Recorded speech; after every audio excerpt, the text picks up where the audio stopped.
Salut à tous et bienvenue dans cette nouvelle vidéo pour la réalisation d'un tiroir pour une table de cuisine ancienne. Donc je commence par réaliser le fond du tiroir à l'aide de panneaux de frêne. Donc là je les déligne pour ensuite les passer dans la raboteuse.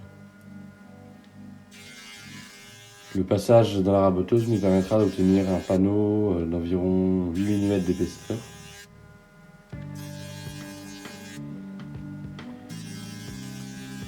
Donc la raboteuse est une Rabodego Lurem RD26F. Voilà, je vais procéder ensuite à l'assemblage du panneau à l'aide des serre-joints BC Uniclamp UK60. Donc c'est un assemblage juste en collage, hein. Il n'y a pas de lamelles ni de rainures. Le tiroir est destiné à accueillir les serviettes de la famille, les serviettes de table de la famille.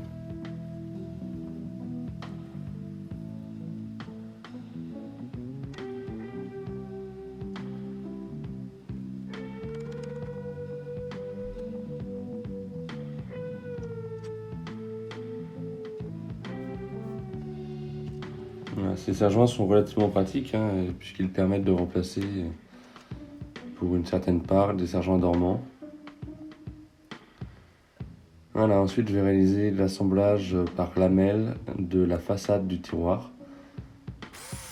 C'est des chutes, donc c'est 2 chutes de chêne que je réutilise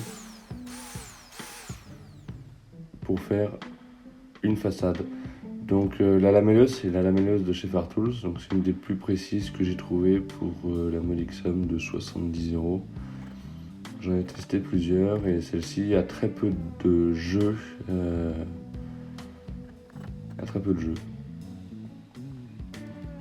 L'utilisation de tout ça, je vous le expliquerai. J'ai fait une petite vidéo, petit tour de l'atelier pour l'électroportatif et on en reparlera à ce moment-là. Voilà, on peut voir qu'on est plutôt à fleur. Ensuite, je vais réaliser le cadre du tiroir. Donc, je toujours en frêne. Hein. C'est des récupérations d'un lit que j'avais fait pour ma fille. Des bordures quand elle était plus petite, dont elle n'a plus besoin. Et donc, c'est réutilisé.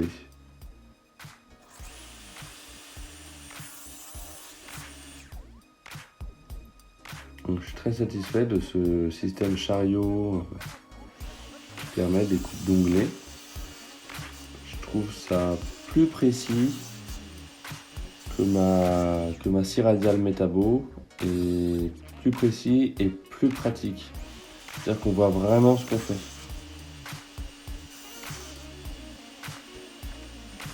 Ce qui m'empêche pas de continuer d'utiliser ma scie radiale pour tronçonner le bois.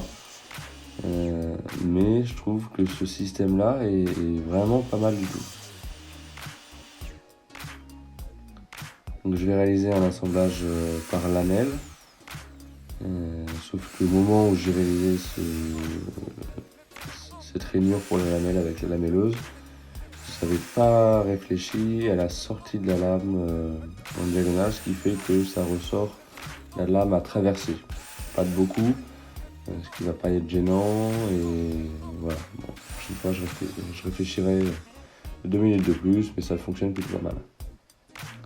Là, je vais réaliser la rainure dans les côtés du tiroir, dans le cadre du tiroir, afin d'insérer le fond du tiroir. Donc j'utilise la jauge de profondeur électronique chez CNT. Voilà, je réalise une rainure de 8 mm, donc ce qui est l'épaisseur du panneau.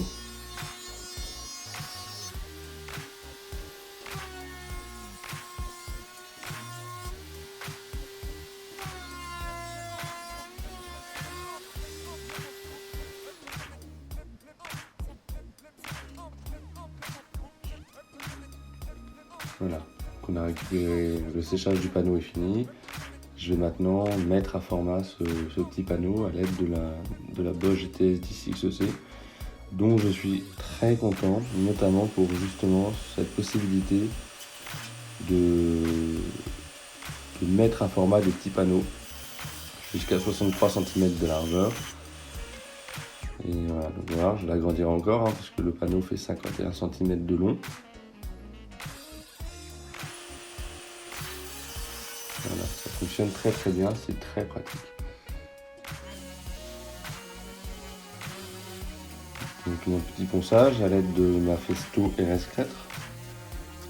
C'est une machine qui a une vingtaine d'années. Je l'ai acheté d'occasion, mais on en reparlera dans un petit tour de l'atelier.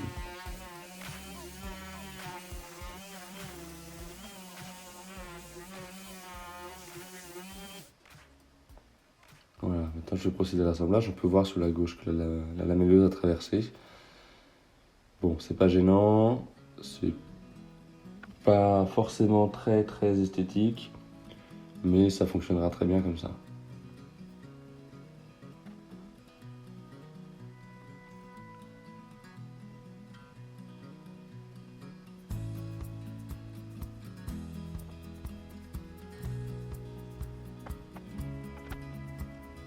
Voilà, on met sous serre.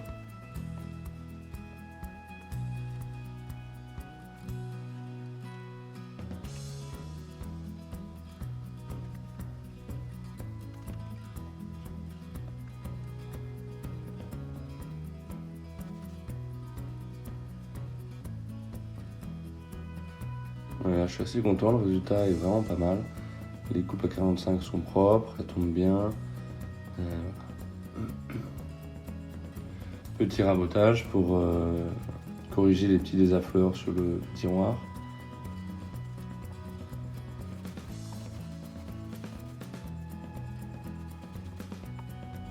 Bon alors, j'ai fini ma façade de tiroir, donc qui est avec récupération d'une petite planche en chêne qui n'était pas assez large, donc j'ai rajouté voilà, un petit peu de bois. De toute façon, c'est destiné à être de la récupération. Hein. Je pense pas que ce soit moche, avec une petite poignée au milieu de tout ça. Hein. Je peux vous montrer la poignée, je l'ai. Voilà, à quoi ça va ressembler. Donc le but c'est au moins sur une planche de chêne qui est plutôt récente, c'est de récupérer à peu près la teinte de la table.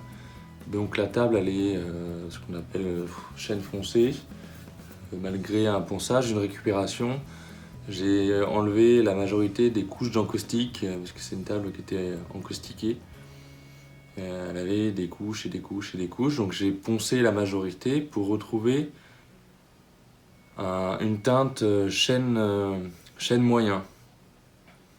Sur ce, j'ai passé un vernis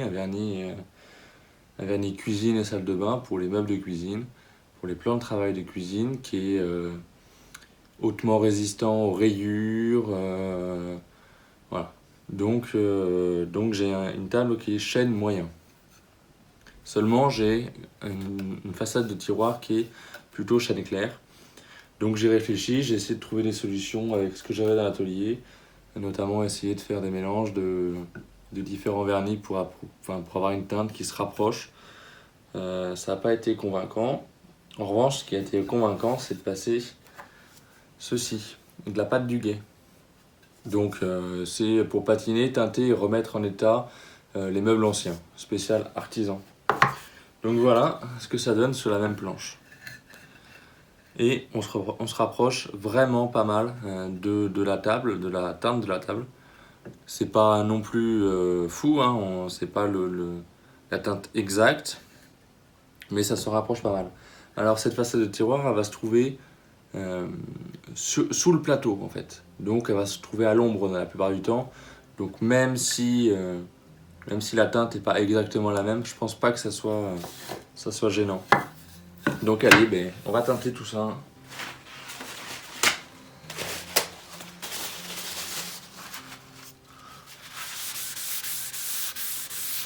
Donc ça s'applique assez facilement, hein. Ça couvre vite. Voilà, j'enlève le surplus. Je viens avec une finition en frottant un petit peu. Et voilà ce qu'on obtient. On avait ça. Et on obtient ça.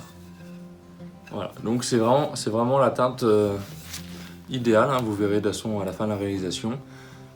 C'est la teinte idéale avec ce que j'avais dans l'atelier. Voilà.